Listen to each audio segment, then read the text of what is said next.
গ্রামের নাম ছিল মাধবপুর। সেই গ্রামে থাকত রফিক, একজন গরিব চাষি। ভোর হলে সে মাঠে যেত, সূর্য ডোবা পর্যন্ত কাজ করত। নিজের বলতে ছিল ছোট একটা কাঁচা ঘর আর বৃদ্ধ মা।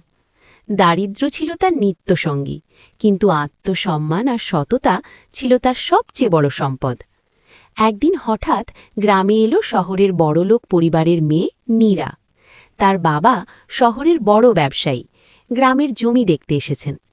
নীরা প্রথমবার গ্রামে এসে অবাক হয়ে যায় সবুজ মাঠ, খোলা আকাশ আর মানুষের সহজ জীবন দেখে। এক দুপুরে নীরা পথ হারিয়ে পড়ে রফিকের ক্ষেতে। রফিক তাকে পানি দেয়, ছায়ায় বসতে বলে। নীরা দেখে এই গরিব চাষির চোখে কোনো লোভ নেই, আছে শুধু শান্তি আর সম্মান। সেদিন থেকেই নীরা বারবার রফিকের সাথে কথা বলতে আসে। ধীরে ধীরে দুজনের মাঝে এক অদ্ভুত বন্ধন তৈরি হয়। কিন্তু সমাজ সহজ ছিল না। নীরার পরিবার জানতই, কঠোরভাবে নিষেধ করে, একজন গরিব চাষি আমাদের পরিবারের যোগ্য নয়। নীরাকে শহরে ফিরিয়ে নেওয়া হয়। রফিক ভেঙে পড়ে, কিন্তু হাল ছাড়ে না।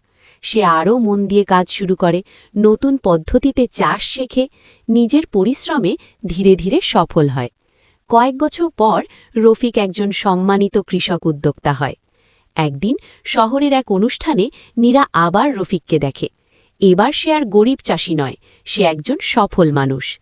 নীরার বাবা বুঝতে পারেন, সম্পদ নয়, মানুষের মূল্য নির্ধারণ করে তার চরিত্র আর পরিশ্রম।